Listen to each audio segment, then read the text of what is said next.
hearing, is it any expenditure, or do you want expenditures over a certain dollar amount? No, any of that goes out of the budget. So the reason I'm asking about dollar amounts is there's one of the things I think is fun about finance, and if you guys, this is not specifically part of the Be Legendary framework, but a resource, and I might have mentioned this to one of you in the past, I can't remember. One of my favorite resources on education finance is the Edunomics Lab at Georgetown. They've got a lot of fascinating resources, especially about like ROI per dollar spent towards student achievement. And your district's probably on their website. They have a tableau that tracks this for, I think, almost every district in the country. Because I've looked at some other North Dakota districts I work with, and I've found them on their tableaus. But when we think about systems, we have these goals, and whether we're a public system or private system, we've got these goals, and then we approve this budget over here. Those are our dollars, but then often there's also this thing we call a strategic plan.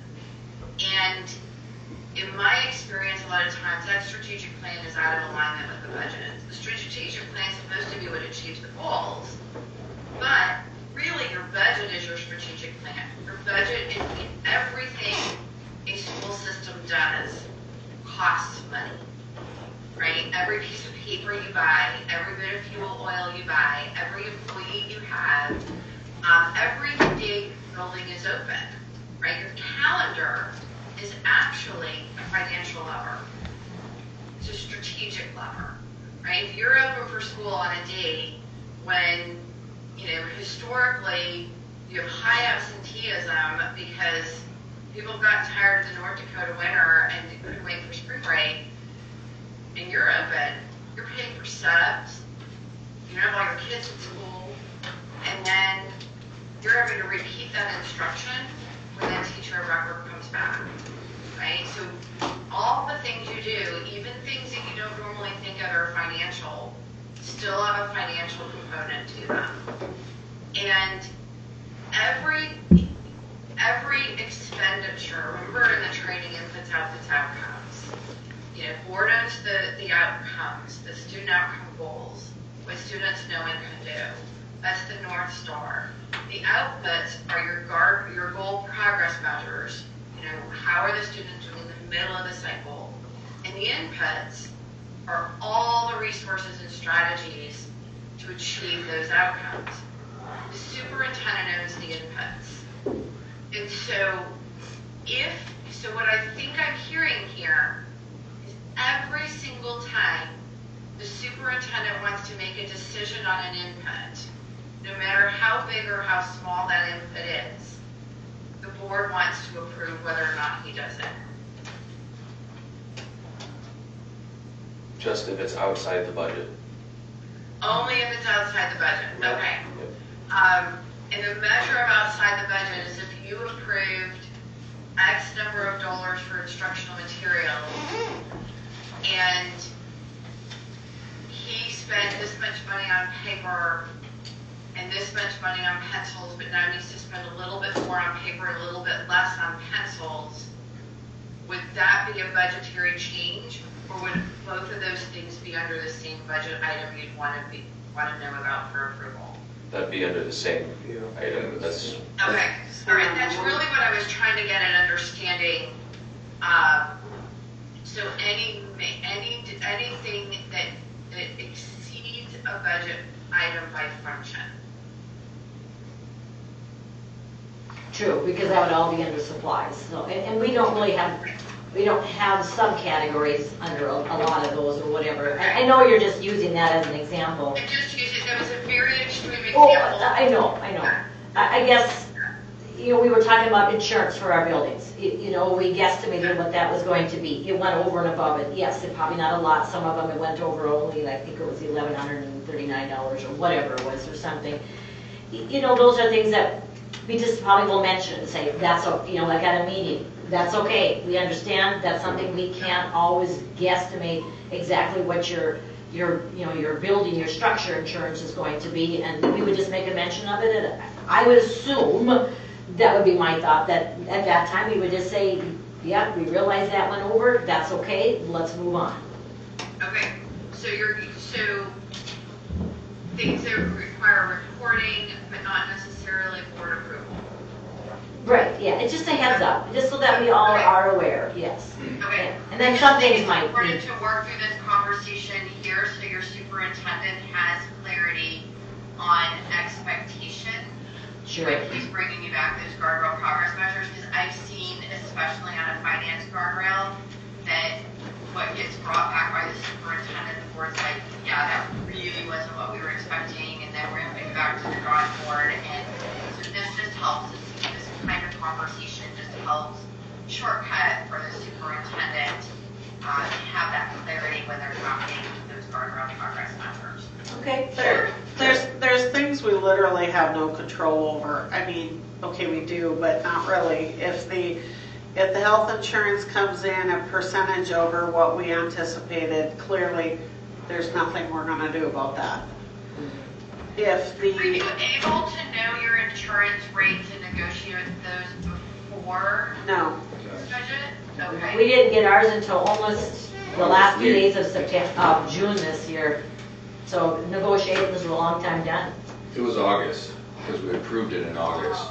Right, but I think we got it, but I mean, it was too late, the negotiations were done, so. Yeah. It used to be. For the budget, we should have had them. We did. We did for the budget. I updated it in the budget in August, and we approved it, and the insurance rates were correct in the budget you passed. Right. Oh, so why did we go over our own insurance? The building insurance, I believe. Oh, yeah, It was not- different insurance. Yeah, like, Okay. Yeah, and I was using it as an example, but yeah, we used to get them a lot earlier, Sue, so that, but we don't anymore, and this was the latest. I mean, this was down to the last second, you know, and not that we approved them in July, but it was well after negotiations were done, so that's what's really a hard thing the last few years, because you just don't know if you're talking 5% or 20%. But yeah, the other things that we're talking about here is just a kind of a heads up, and there might be certain things that we will actually have to do some board approval, but it's just so that we can say that, yes, we noticed that the building insurance was a little higher than we thought, and it's okay, we're going to accept that. Yeah, yeah. But that could be an area, I mean, you know, what could be done, what is within your influence to know, if anything, to explore aligning that better so that you don't have that surprise. Like if that's a consistent surprise you have every year, you know, can you go to your insurance company before, you know, like January, February, March, before you start those negotiations with the insurance company And we try and have it by the time you're, just a thought. Right, yeah, right. And that one has probably just been the last year or two. It really hasn't been that bad, but you know, the way, the last few years, the way any insurance, I don't care what type it is, jumps around, we kind of just really don't know, and we're at the mercy of whatever it is. Yeah, it's unfortunate. Yeah, We are, Sue, we are a grandfathered plan, pre-Obamacare. We have not changed since then, so therefore our numbers are always reported last. Interesting. Other thoughts on this, the language of this guardrail, the superintendent shall not operate outside the approved budget without board approval and knowledge. I think it's good. I think it's fine. Alright. Anybody who doesn't think it's fine. I never ask for approval because you're not allowed to vote, so I take the polls by asking if anyone disagrees. Yeah. Alright. So that was your, go back through my notes. But we talked about we might have to have one more, or Okay. whatever, or two more, whatever, I guess. There's different, whatever you guys thought, they're just. It was just one. We're gonna do 4, we were gonna do 4 or 5. Yeah, I'm not sure, yeah. So what's number 4? What do So we this do? is, your finance one was number 2. I have your first one is it will not operate without supporting academic and non-academic needs of students and ensure decisions are student-centered. That was the first one, Well, correct? the number 2 was the one with the workplace professional expectations? Yes. Yeah, that was number 2. And then, so then financial responsibility was number 3. Will not operate without a formal system of evaluation of staff. Right? Yeah, will not operate without a system to evaluate all employees on professional accountability and and workplace expectations. I could change this Okay. sometimes, I couldn't. All right, so you're now thinking of a fourth one. Am I hearing correctly? Yes. Yeah, we just aren't really sure of what's left as to what we, these are all, this one says quality staff, limit turnover. This one said teacher-driven assessment, conservatism, follow board, and then we have the board working together. So, I don't know, these were 5 of them that were kind of still off on the side. I think. Yeah. The board working together, my recollection on that one is that might be more appropriate as a board self-guardrail when you get to that point. Oh, okay, sure. Yeah, the things that we're governing on ourselves. Okay, I'll mark that one, like I said, that one's not here. Unless there's a superintendent behavior that relates to that whoever suggested it had in mind. But I think that'll be fine. I'm okay Yeah. with it being a self-guardrail, so, okay, so then we're down to these little 4 ones here. I think. all right, so of the ideas that were contributed, and you don't have to do all of the post-its. What you want to make sure is that nobody feels really, really strongly, that there's something that's still there that you want to make sure gets put into a guardrail.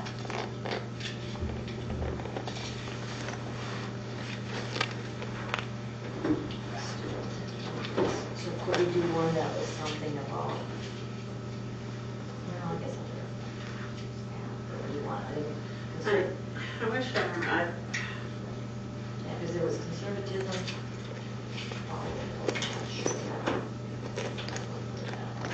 Teacher-driven assessment and quality standard. I feel like that was what it was, but I don't know what direction to go with that. Quality staff one? Yeah. You said quality staff? Yeah. Right. Could that be something where maybe not just quality, maybe staffing? I mean, if you wanted to do something with curriculum or whatever in there also, so maybe we wouldn't call it just quality staff, maybe staff and Quality staff and curriculum. Quality staff. Yeah. I'm trying to think of a different word Yeah. that would kind of encompass different things, or I'm not. One that I've seen related to that, and this may not be the value that is baked under what that post-it has, but I'm just going to toss it out. The superintendent shall not operate without attracting, supporting, and retaining effective staff. Right, that would. Yeah. Mhm. Say that again. Can you repeat that? Yeah, actually, let me pull up this particular Sure. district.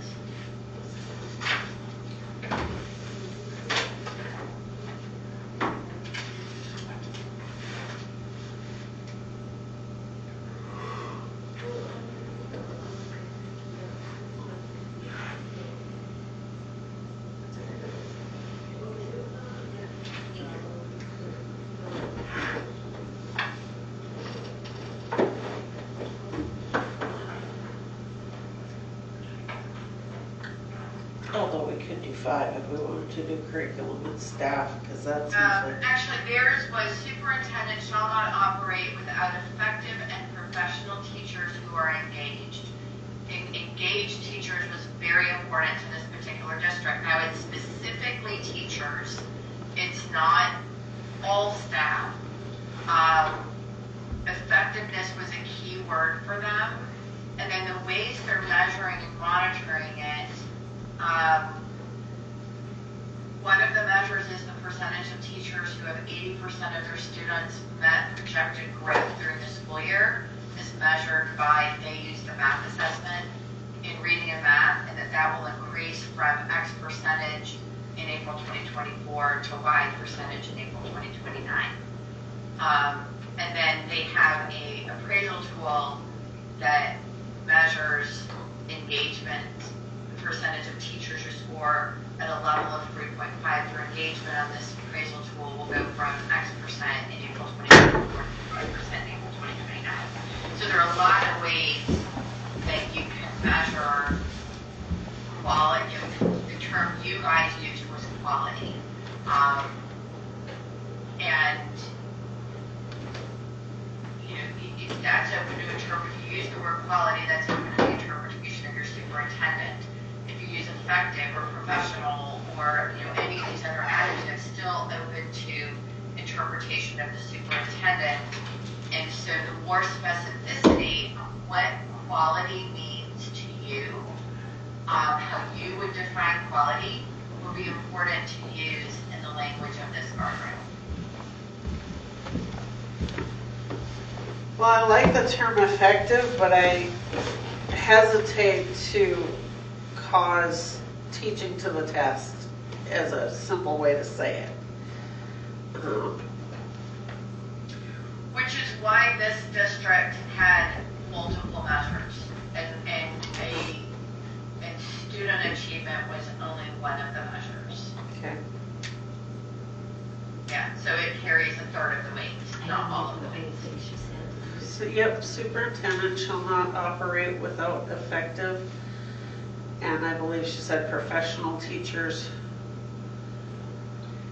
The one this other district has, and again, there were specific adjectives that were important to them that may not be the ones you want to use.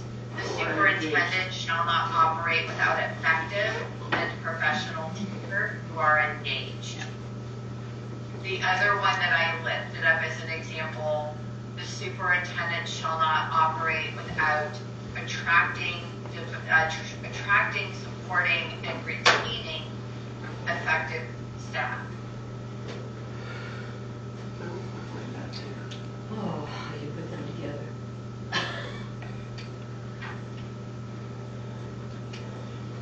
Or could that be? Which can have that as a progress measure.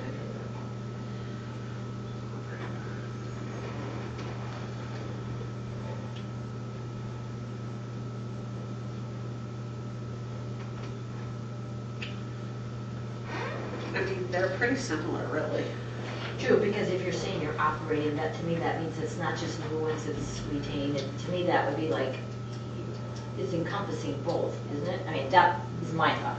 Yeah, I kind of like the verbiage of the second one better, but because it still has the effective, and you could say, even add who are engaged to the effective staff who are engaged. And you can't really be effective staff if you're not professional, so.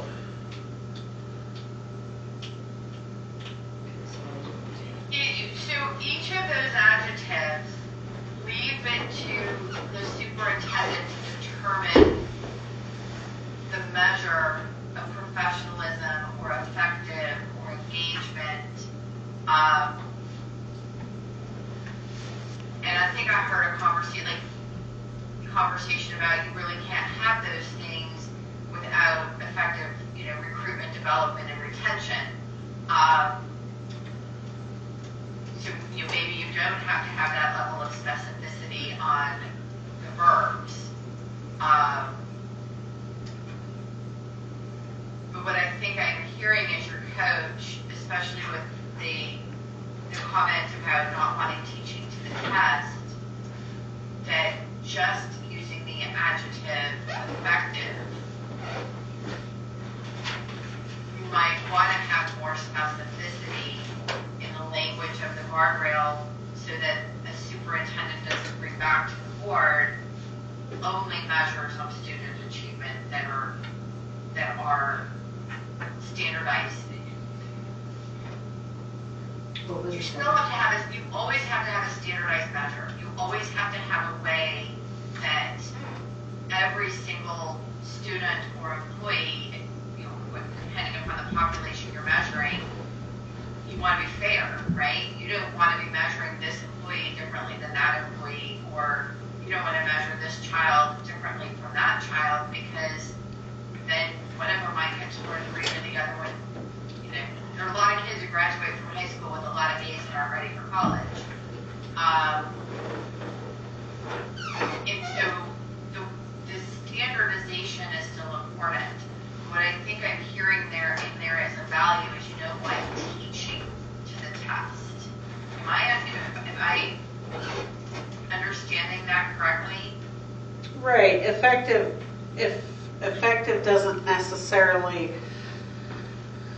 exclusively mean to me that they get good grades. Yeah. Okay. Just want to make sure I'm hearing correctly.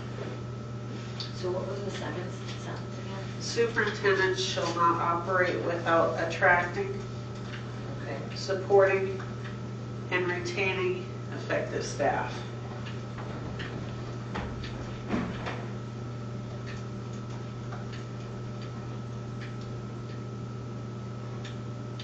Everybody good with that?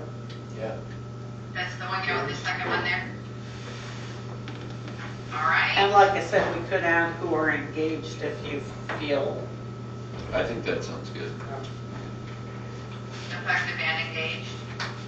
Or With engaged, without engaged. Yeah. Engage. I want to engage. Okay. Okay. So what I've captured is superintendent shall not operate without attracting, supporting, and retaining effective and engaged staff. Did I hear that correctly? Captured that correctly? Okay. Any disagreement on moving on with that one? That's good.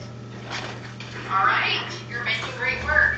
See, I think I told you that part. The first one's always the hardest one. Once you start getting into them, I actually find these really fun.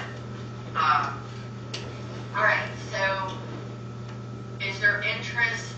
Is there strong interest in any of the remaining ideas in developing one of those into a guardrail? Teacher-driven assessment, conservatism. I think we Follow covered it. board. I think we covered everything. I think the follow board will be underneath this here one was this. I mean, some of these could maybe be. What would this one done first? We done it. This one's gonna be a software wheels.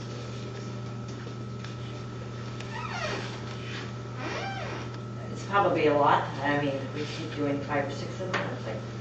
Well, yeah, I guess we could always add one too if we feel we need to. Right, once we get used to Right. what, because we gotta make, he's gotta make guardrail measures for all of these and whatever, and. Ways that you can measure the progress. Right, Yeah. yeah. Yeah, so your superintendent, we've got time scheduled, he and I, to talk about the next steps on the guardrail progress measures on these 4 things. And the maximum that is recommended is 5. And I think leaving yourself, unless there's strong feelings about adding a 5th one today, I think leaving some space for a 5th one can be helpful.